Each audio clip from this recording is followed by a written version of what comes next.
ఆంధ్రాలో 'కోడికత్తి' డ్రామా ఎంత ఫేమస్సో మనందరికీ తెలుసు. పవన్ కళ్యాణ్ గారి విషయంలో గూడా 'కోడి చెరువు' డ్రామాని అంత ఫేమస్ చేయాలని మాక్సిమం ట్రై జేశారు తెలంగాణ మేధావులు కొంతమంది. మెల్లమెల్లగా ఒక్కొక్కళ్ళు తప్పుకోవాల్సిన పరిస్థితొచ్చింది. ఎందుకంటే, అసలు మొదలైందెక్కడంటే, పవన్ కళ్యాణ్ గారిని తెలంగాణలో అడుగు పెట్టనివ్వమన్న దగ్గర నుంచి మొదలైంది. పవన్ కళ్యాణ్ గారొచ్చారు, వాళ్ళు సభకి పెట్టుకోవడానికి పర్మిషన్ ఇవ్వలేదు. పవన్ కళ్యాణ్ గారు చెప్పాల్సిందంతా చెప్పారు. పిలిచి పవన్ కళ్యాణ్ గారు ఇప్పటి వరకు కాన్సంట్రేషన్ చెయ్యలేదు తెలంగాణ మీద. ఇప్పుడు ఇక నుంచి ఇక్కడ గూడా పోటీ చేస్తామన్నారు. తర్వాత మున్సిపల్ ఎన్నికల్లో 2 స్థానాలను గూడా గెలిచారు. పవన్ కళ్యాణ్ గారిలాంటి నిజాయితీ పరుడి మీద నిందలేసేటప్పుడు ఒకటికి 100 సార్లు ఆలోచించుకోవాలి. కోడి చెరువు డ్రామాని మొదలుబెట్టారు గదా!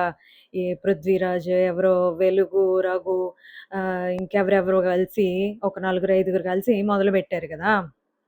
ఆయనైతే మీడియా ముందుకొచ్చి 'పృథ్వీరాజ్' మాట్లాడుతంటే ఎనక నుంచి ఎవరో వచ్చి చెప్తున్నారనమాట. 2 రోజుల్లో జగన్ గారొస్తున్నారని చిన్నగా జెప్తున్నాడు.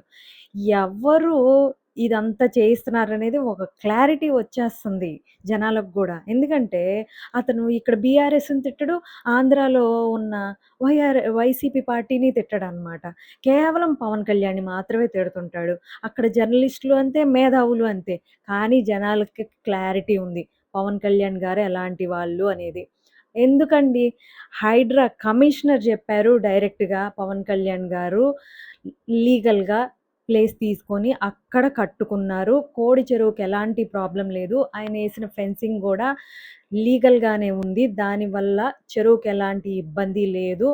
ఆయన పరిధుల్లోనే ఆయన ఏదైనా కట్టడం చేసుకున్నారు అని జెప్పేసి క్లారిటీగా చెప్పారు. నిజాయితీ పరుల మీద నిందలేద్దామంటే కుదరదు. అందులో పవన్ కళ్యాణ్ గారు లాంటి కరెక్ట్ మనిషి మీదకెళ్తే తిరిగి మీకే వస్తదనమాట.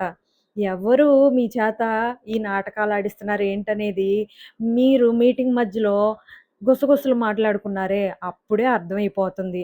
అక్కడేమన్నో బీఆర్ఎస్, ఇక్కడేమన్నో వైఎస్ఆర్‌సీపీ. మీ లైఫ్ అంతా పవన్ కళ్యాణ్ గారి మీద నిందలేస్తానే ఉండండి. ఇది సోషల్ మీడియా యుగం. పవన్ కళ్యాణ్ గారు వైట్ పేపర్ లాగా బయటకొచ్చేసారు. మీరెంత చేసినా గూడా నిజాయితీ పరుల్ని ఈరోజు కాపోతే రేపైనా సరే వాళ్ళ నిజాయితీ బయట పడతది. గుర్తుపెట్టుకోండి.